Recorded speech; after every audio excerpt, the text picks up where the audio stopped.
Do you know what Philosophia means? Philosophia means the love of wisdom. I think that's what I want to talk to you about today.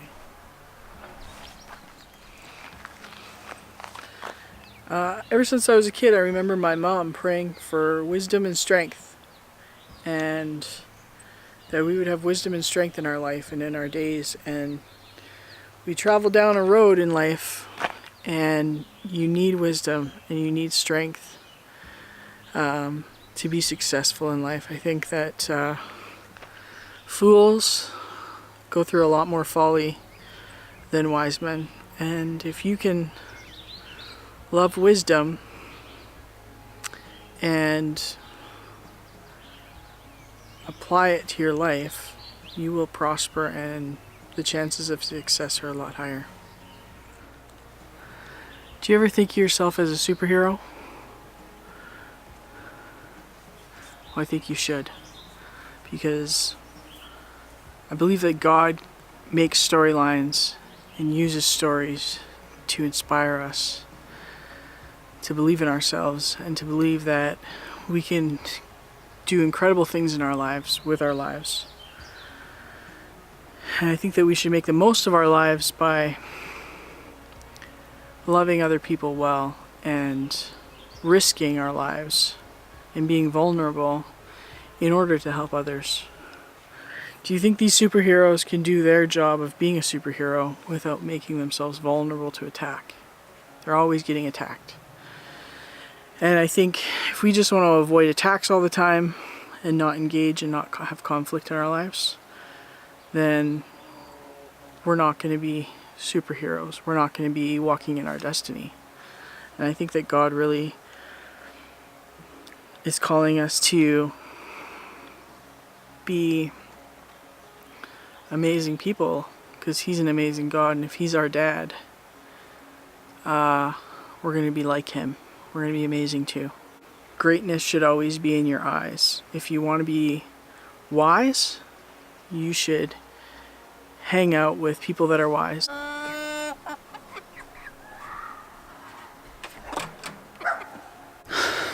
don't think God really likes manifesting Himself through cowards and chickens.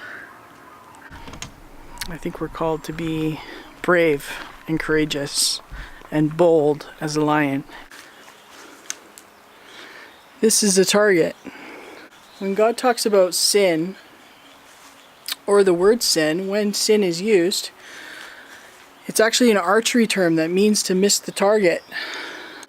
When we're in relationship with people and we want to have a successful relationship, we have to learn to be loyal and not sin, not miss the mark with people.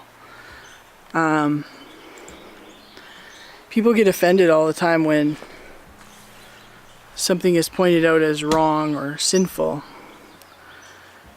To sin simply means to miss the mark with God. I think for someone who's a Christian believer, they believe that heaven and a relationship with God is the ultimate goal. That's the target we're all aiming for. And we hope that our friends would be aiming for that target too. Especially if you know or believe that missing that target is devastation for your eternal life.